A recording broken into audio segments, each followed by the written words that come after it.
Welcome to Better Sex, where you get the information and inspiration to create and enjoy your best possible sex life.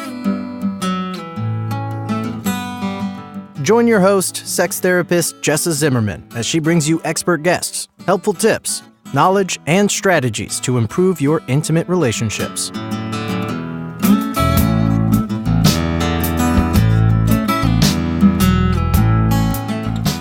And now, your host, Jessa Zimmerman.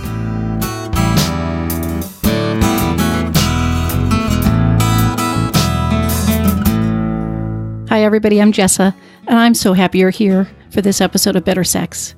I've dedicated my professional life to helping couples enjoy a fulfilling, intimate life.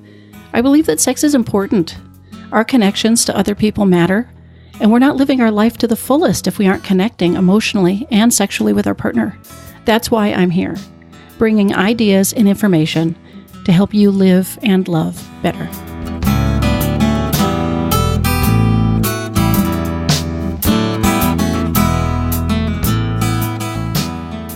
So for today's show, we're going to have kind of a specialized topic. We're going to talk about menstruation and how that affects and overlaps with sex. And I was interested in having this conversation because, first of all, in my practice, I hear from people who are having issues with menstruation, with their periods, that are affecting their sex life. So it shows up as an inhibitor or as an obstacle some of the time. And then there's the general question about having sex while somebody's on their period. What are the possibilities with that? How do people do that in a way that they feel comfortable with? Can they get pregnant when they have their period? All those kinds of questions exist. So I'm excited to cover a very specialized, narrow topic today, menstruation and sex. And my guest is Amanda Laird. She's a registered holistic nutritionist, and she has really specialized in the menstrual cycle and nutrition's effect on making that a positive experience for whoever is having their period. And she's also the host of a podcast called Heavy Flow. It's a weekly show dedicated to casual conversations about periods, reproductive health, and other taboo topics. So I'm delighted that she agreed to be on the show today. Here's my discussion with Amanda.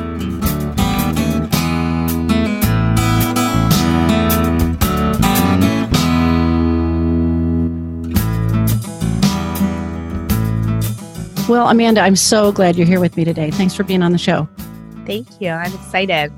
So tell us a little bit about your specialty and how you got into it.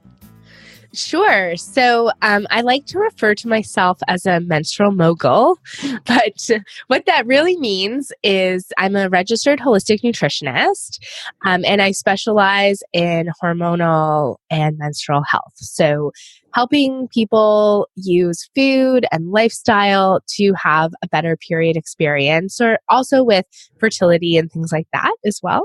Okay. And I am also the host of the Heavy Flow podcast.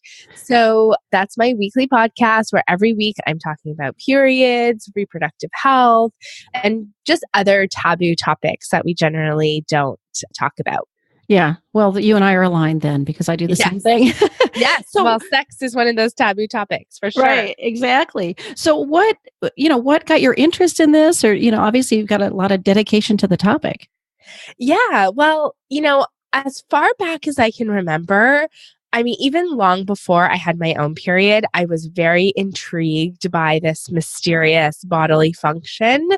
And all throughout my teen years and throughout my 20s, I was just always the friend that you came to when you had a question about your period or a yeast infection or any of this other weird stuff. For some reason, I was just that gal in the group. Okay. And later, when I went to nutrition school, that was really the first time that it occurred to me that your period didn't have to be a curse. And we were talking about balancing hormonal health through food and how that could help with PMS and ease cramps. And to me, that was like a huge light bulb going off over my head, because even though I had always been interested in the subject, it had never occurred to me that it didn't have to be like a painful, awful experience every month. Yeah, or a curse, right? Exactly. Yeah. Exactly.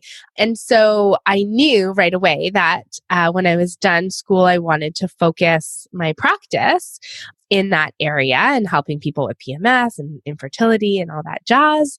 I also, when I was in school, also vastly improved my own period experience as well. So having that experience myself really, it reignited that fire that I had for period stuff. But then once I was out in the world and I'm talking to people about nutrition and how it relates to your hormonal health, I realized that I was spending all my time talking to people about like menstrual cycle 101. Like, this is what's happening to your cycle. This is why the hormones are important, not just to your hormonal health, but to your overall health and wellness. And that's where the idea for Heavy Flow was born, because I realized that as women or as menstruators, although I don't like to use that term, but being sensitive to the fact that not all women menstruate and vice versa. Right. We're just not taught about our bodies. And I found it incredibly empowering to have that knowledge. And so I'm really passionate about sharing that. Yeah, that's great. I mean, let's start out at sort of a basic question about how do you think menstrual issues or problems affect sex? Where do these topics overlap? Well, I think that these two topics are definitely sisters. Yeah. From a feminist perspective, right? There's a long history of shame and taboo around female sexuality, and the same goes for menstruation, right? So it's just one of those areas that we're not supposed to talk about. I mean, even 10 years ago, sitting around having a podcast talking about period sex would probably be unfathomable for mainstream, right? Yeah. And I do think that, if you have a negative period experience, like if you have very painful periods, get a lot of cramping, you're not necessarily going to, if you have a very heavy flow, you might not be feeling very sexy. If you have a long flow as well, that could be like 8+ days out of a month that you're kind of out of commission.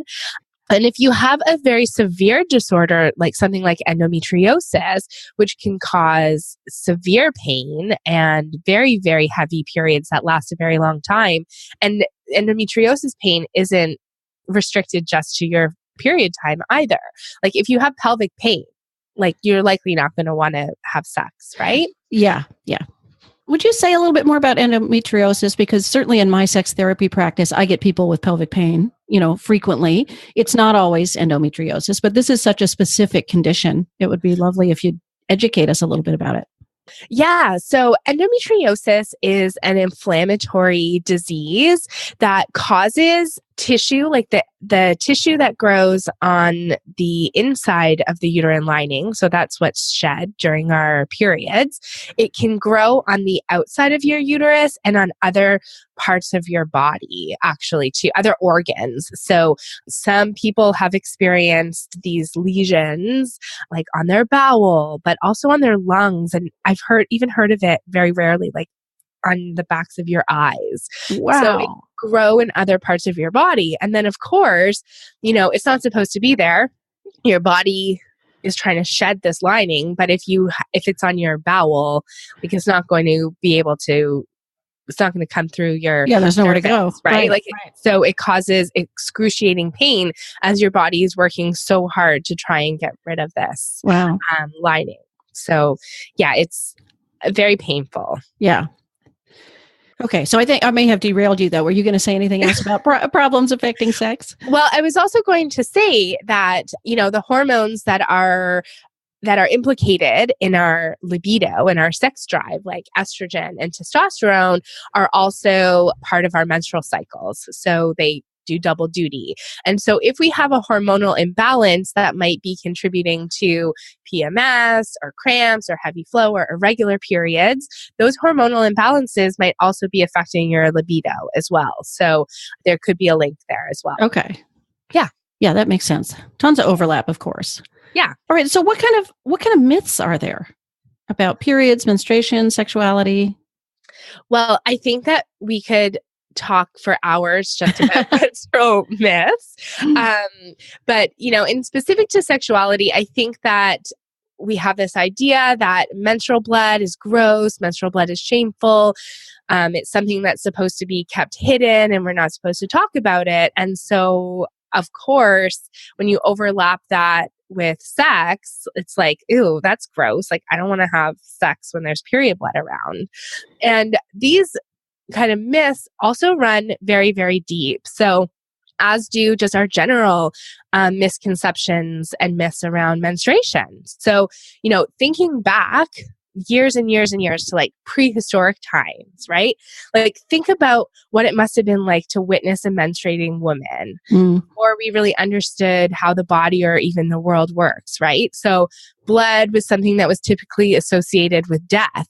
And then here's a woman who's bleeding and she doesn't just live, but she does it again, like on the next moon cycle. Right. So right from the very beginning, there was this idea that there was something sacred, but also something fearful about menstrual blood, which is kind of woven itself into our attitudes that we still hold today, I would say. And in particularly as patriarchal societies began to surface, women have always been second or have been othered in that, structure. And I say this with full pun intended. Those attitudes bleed into our understanding of menstruation as well, because we have long used menstruation as proof of a woman's inferiority, right? Like, she can't go to space. She can't serve in the military. She can't, there's any number of things. And so, it's really no surprise that when we had myths that were like, oh, a menstruating woman could poison food or could make wine go sour, or mayonnaise. You can't make mayonnaise when you're on your period because it's going to split the emulsion. But these are all real myths, by the way. Wow. Some of those I have not heard before. Yes. Real attitudes throughout time or in just different cultures throughout the world. And so because of these myths, women were often sent away when they were menstruating. They were separated from society. So I think that in and of itself, it didn't really lend itself to period sex, right? Because a woman was out in the menstrual hut while she had her flow. Yeah. But when I was preparing for this podcast, I did come across some interesting period sex myths that are very, very old. So going back as far as 77 AD, Pliny the Elder had lots of interesting things to say about menstruation. But one of them was that if you were to have sex with a menstruating woman during a lunar eclipse, it could be fatal. Wow. And his writings actually weren't even challenged until well into the 1400s, almost even into the 1500s. Wow. And another interesting period sex myth I came across was that if a hunter had sex with a menstruating woman, the prey would sense that he had done that and therefore would stay away. Wow. So, these myths of the power of the menstrual cycle run really deep, right? Yeah. But used to put down and separate, right? And make unclean rather than elevate. Yeah. Absolutely. Which, and that's not just sex. That's what we have done for, women for thousands of years, since at least 77 AD. Wow. It seems strange to me that somebody would spend that much time and thought writing about it. I mean, for a man in that age to do that, like, why is he spending so much energy on this topic? Well, you look at a lot of those early writings, like in early religious texts or ancient myths, right? Like, women were often looked at as very powerful, but also kind of the cause of everything that was wrong. Right? Yeah. So, women's power has always been acknowledged, but it's also always kind of been oppressed or feared. Yeah. So this seems to lead into my next question, which is, can people have sex on their period? And should they? And what, how to make that go easier if people want to, or what should people be thinking about? Well, my answer is absolutely. I mean, if you are comfortable having sex on your period and your partner is comfortable with it, then there are no reasons why you shouldn't. And in fact, I can think of a lot of reasons why you should. So in particular, as I mentioned earlier, our hormones that are implicated in both our libido and our menstrual cycle are interlinked. So your period is actually a really good time for stimulation and orgasms. So there's a lot of activity, there's a lot of blood flow going to your pelvic region around that time. So your senses are heightened, and thanks to your rising estrogen, it's actually easier for you to achieve orgasms than at other points in your menstrual cycle. And orgasms can also help to relieve some of the pain and cramping. And some people even say that having orgasms can help your period be shorter because the uterus is contracting, and it's those contractions that cause the lining to shed. Right. So you could squeeze some out, sort of. Exactly. Yeah. Exactly. So lots of great reasons. And of course, a little extra lube never hurt anybody either. Right. So a couple of things to think about, because like the reality is period sex can get a little messy. So obviously take some precautions around that, put down a towel. There are some like specific like sex blankets that are like waterproof, but I'm pretty sure just like a regular old towel, probably not like your finest white guest towel. Right. Yeah. But, throw something down to contain the mess, or shower sex is also a great option. And that way it's just any blood is going to be washed away. And then in terms of products, there are some products that boast that you can have penetrative sex with them in. So some people say that using a menstrual cup, like they have sex with a menstrual cup in. I personally can't get my head around that because I'm not feeling like there's a lot of room left in there, but you can absolutely have, external clitoral stimulation or oral sex when you have a tampon or a cup in, and menstrual discs, which are kind of like a menstrual cup in that they collect blood instead of absorbing it. They sit up really high in your vaginal canal, just under the cervix, in the widest part of the vaginal canal. So it leaves the canal totally free and clear for any penetrative activity. So you could try a menstrual disc. And then, of course, there's always dental dams, gloves, and condoms, because it's also important to practice safe sex, of course, when you're on your period. Right. And my other kind of thought as I was writing my notes, I started to realize how focused on very heteronormative, penetrative sex my notes were. Yeah. And so I made a note here to myself that was, and what is sex? Right? Yeah. Maybe this is an opportunity to think outside of the box, right? There's lots of other ways that we can take advantage of these amazing orgasms, right? So this is a great time to do something else as well and try out new things. Right. It's not all about getting something in the vagina. Exactly. Yeah. Exactly. Right. It made me wonder too, I mean, you didn't mention this, but I wonder if a diaphragm, not that would be your menstrual solution, but for just a sexual encounter, perhaps. Yeah. So I didn't mention a diaphragm because there are some limited studies that have linked diaphragm use with during intercourse with toxic shock. And also because a diaphragm is a little bit imperfect too, because it's something that's fitted.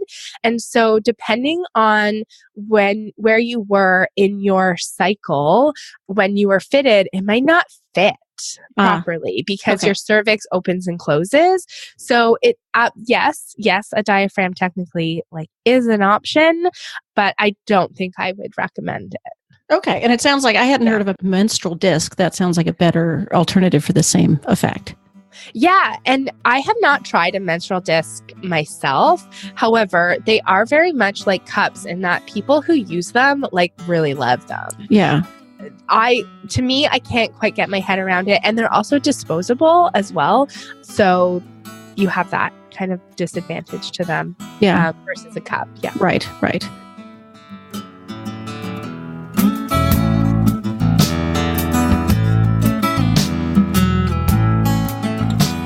Jessa here, just taking a quick break.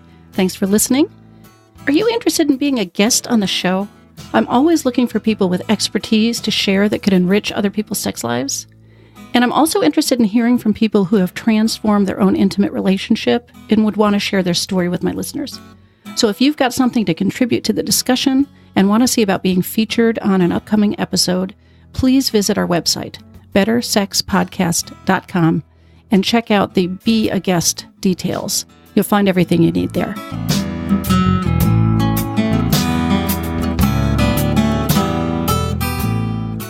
What about if one of the people is not comfortable having sex during menstruation? I mean, do you have any thoughts about that? Should it just be off the table if both people aren't embracing this? Or Well, I will be honest with you, Jessa. Period sex isn't exactly something that I love personally. Okay. So, I find, especially maybe not like day 1 or day 2, right? Right. And I'm kind of at my most heavy flow. I find my cervix is often a little tender and sensitive, and I don't feel the benefits of my rising estrogen and heightened libido when I'm around my period. So it's not something that I am necessarily into. However, I mean, it's tricky, right? Because if somebody says that you're not into it, then they're not into it, right? Right. So you need to respect that. But I think that the challenge is asking yourself why. Like, are you just not into it because you've always had this idea that, period blood is gross and so therefore period sex is automatically gross? Or is it something more than that? Like for me personally, I don't necessarily think that it's gross. I'm also incredibly lazy. And so the amount of time that it would take to like prepare and clean up doesn't pay off. Pay off to me when I have 35 other days in my cycle that I can easily have sex without that mess. But it is something that's, if you're into it and your partner isn't, I would be ask them why. And see if you can unpack it. Because if it's just, I've just never thought about it in any way, then maybe it's something that you could explore, right? And I listed any number of ways to kind of make it less messy. You can do like a shower, or if they just don't want to see the sight of blood, then like turn the lights off, right? Yeah. But until you kind of open up those lines of communication, you're never going to really get past that. Yeah. If you don't challenge yourself. Right. Good tip. So have the conversation, be willing to challenge your thinking, and then go with whatever both people are comfortable with. Yeah, you got it. Okay. So how about tips for making menstruation easier? I mean, these are going to apply, I suppose, whether people are interested in sex or not, but how do people make this a better experience? Yeah, this is my favorite topic. I love talking about this because number one, I think that the number one tip I have is changing your mindset, right? So really thinking about your attitudes towards menstruation. Now, I don't want to discount those people who do have, painful periods or, incredible mood swings. Like, I recognize that it's not like a joyful experience for all of us. But at the same time, if you are thinking of it as like an inconvenience or a burden or just this monthly curse, like, where did that come from? Right? And are you just kind of going along with some of our cultural attitudes that we've been taught since the time that we're very young? So my number one place to start is really understanding your cycle. So what's actually happening, not just with your period, but with your menstrual cycle at large, and understanding, the vital role that plays in your overall health and wellness, because the hormones that are part of our menstrual cycle also help to regulate our mood and our appetite and our sleep, and also have an effect on things like our breast health and our bone health and our brain health. So, it's not just that monthly curse. It really does have an important function in our overall health and wellness. And I think once we understand that alone will change our mindset, right? And therefore we're not anticipating a curse. It's not necessarily going to be a curse. And then, as I said earlier, really questioning the narrative that you've been sold. So, menstruation has been such a taboo topic for thousands of years, as we talked about at the top of the show. And, much of the conversation that we do have even today is largely shaped by people trying to sell you things, right? Like the femcare industry, people who make tampons and pads, they're the ones who are shaping the conversation around menstruation. And they have a vested interest in you being ashamed, because then they can sell you more products, right? To help you smell less and to, hide your period better. So I think it's also worth questioning what you know about your period and where that information came from. Yeah. Two other tips as well. If you are experiencing PMS or painful periods, making some subtle shifts to improve your nutrition can have a big impact on your period as well. So if we have, a lot of inflammation in our body that might come from too much sugar or eating a lot of packaged, refined, processed foods, drinking too much caffeine or alcohol can all contribute to inflammation, then we are going to experience more pain around our periods, or we might be having headaches, or different symptoms. So eating better can have a very positive effect on our period, as well as keeping a lid on our stress will also help to vastly improve our periods. And then using better products as well. So I know personally for myself, a lot of my clients and other women in my life have had a much more positive experience when they're using a better product, right? If you are using something that's more natural, whether you're choosing a natural tampon that hasn't been bleached and processed with a lot of chemicals, that can help to lower the inflammation in your pelvic region as well. Or if you're looking for reusable through a cup, who doesn't want to just not have to change their tampon every 4 hours as well? Right. When I switched to a cup now, just having to think about it twice a day instead of several times a day helped to improve my experience. Yeah.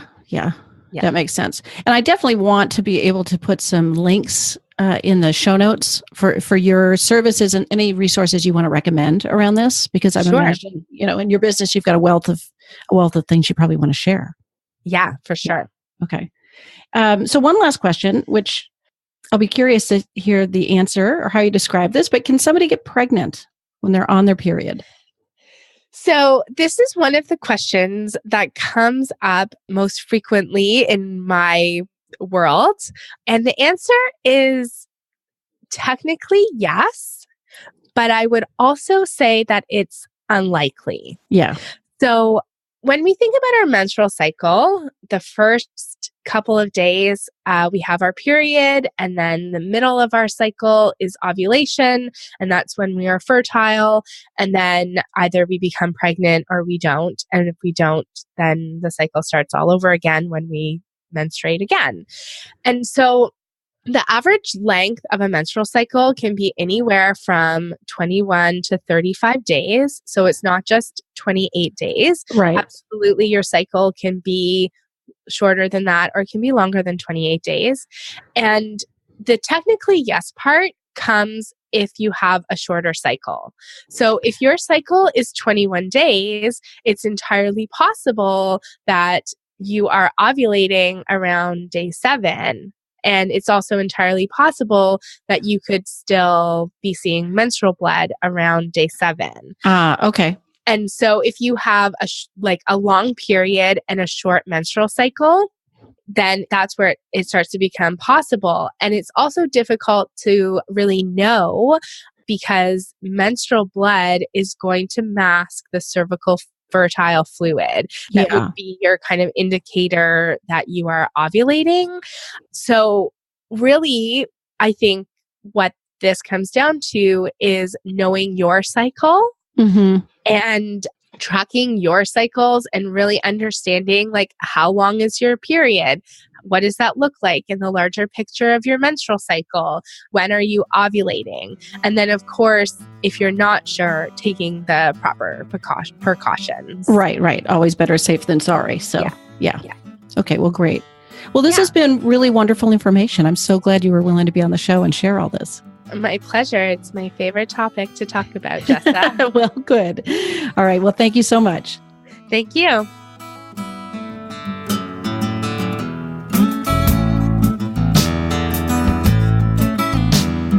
You've been listening to Better Sex. Please visit our website, bettersexpodcast.com, for show notes and additional episodes.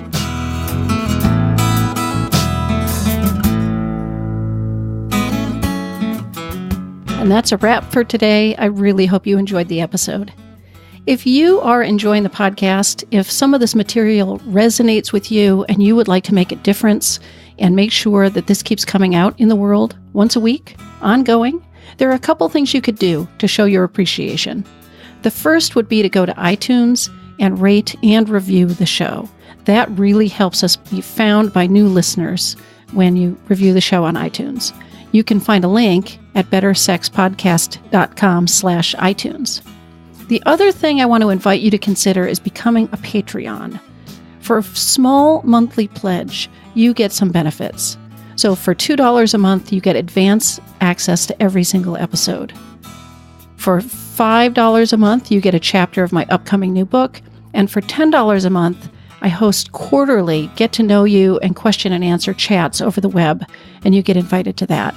I would love to have your membership in that, become part of the Better Sex family. You can find a link at bettersexpodcast.com/Patreon, which is Patreon. Again, thanks for listening. I'm glad you're here. Feel free to comment, ask questions, get in touch. I'd love to hear from listeners. Thanks.